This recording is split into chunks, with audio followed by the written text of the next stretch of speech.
Hi guys, Vipin here.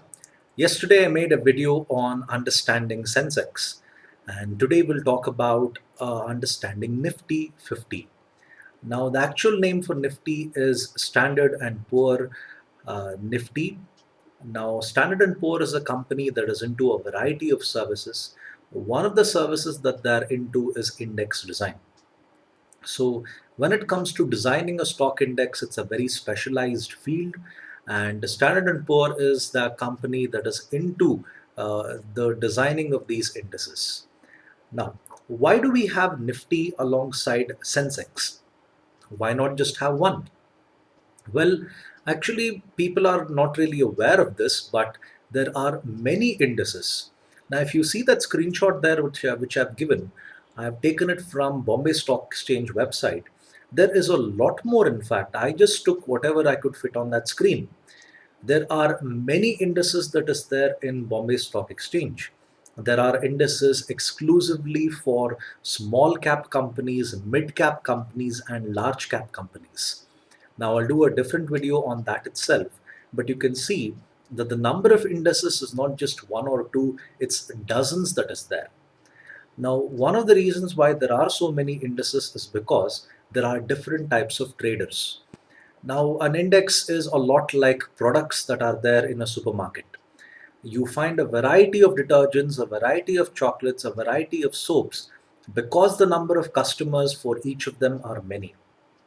Just like that, the stock indices are designed. Now, for example, there is a small cap BSE that is meant for people who want to trade small amounts every day. The values of the stocks that are there in small cap companies is quite small. So you could buy about 100 shares and not even spend 10,000 rupees when you do that. So this is how indices are actually designed by considering the type of trader who is involved in buying and selling as well. Now, why have two benchmark indices? You have Sensex, why Nifty as well? Why can't we just be happy and content with Sensex? Now, that's because you have to take into consideration statistics.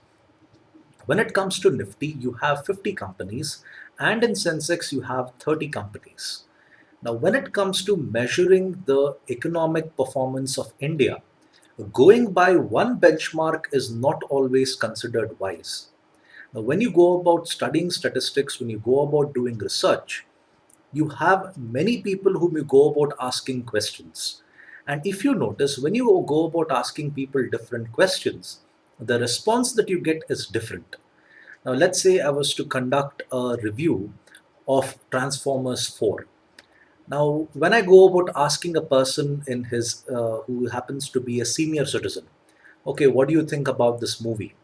If a person has seen this, he would usually go about giving a negative review because movies like Transformers are not really meant for that particular age group. They're meant for a younger audience. Whereas if I go about asking the younger audience, my answers would always be quite positive. Many people would say, yes, the movie was good. Now, if you look at the difference in the results, you can see why you go about requiring two different indices. In one case, you go about looking at a larger sample. In the other case, you go about looking at a smaller sample. When it comes to Nifty, it's a slightly larger sample than when it comes to Sensex, which is a smaller sample. Now, I've told you in the previous video that there are thousands of companies that are there in India. I can't go about looking at all the companies and look at what's the overall performance of this country. Instead, I'd go about taking a sample. In the first case, when it comes to Sensex, I've taken a sample of 30. In the second case, when it comes to Nifty, I've taken a sample of 50. Okay, based on that, the results I'm going to get is going to be slightly different, and that can be used to go about measuring the economic performance of India. Now, the next thing about Nifty is a pretty interesting fact. The number of trades that happen on Nifty is significantly higher than the number of trades that happens on Bombay Stock Exchange. Now, why is it that many people prefer to trade on National Stock Exchange or Nifty more than the number of people who prefer to trade on Sensex or Bombay Stock Exchange? Now, the reason for that is because Nifty has a more convenient form of trading. Now, when it comes to Sensex, when it comes to Bombay Stock Exchange, the method of trading simply uses a broadband connection. When you go about using a broadband connection, the speed at which you could go about trading is quite slow.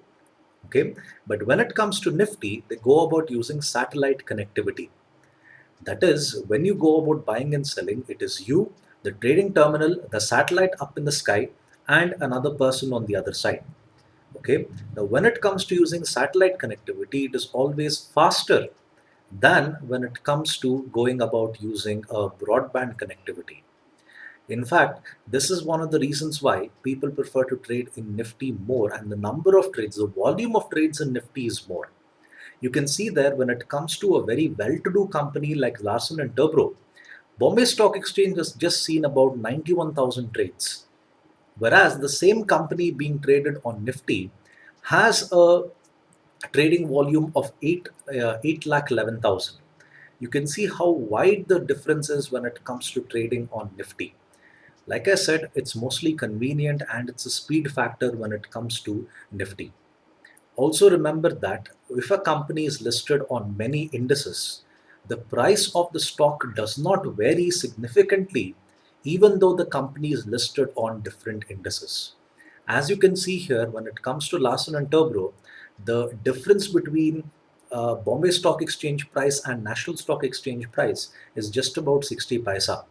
You will not see huge differences like Bombay Stock Exchange versus National Stock Exchange, like 5 rupees or 10 rupees difference. There is something called market equilibrium. The traders make sure that the prices on both sides are relatively the same. Okay, I hope you understood how Nifty works, and do go about giving a like to this video. Oh, and before I forget, when it comes to measuring Nifty and Sensex, both of them use the same method, free float market capitalization. That is, you don't consider the trades done by the big guys, you consider the small shareholders when it comes to the buying and selling. So, like I said, thank you for your time. Have a nice day.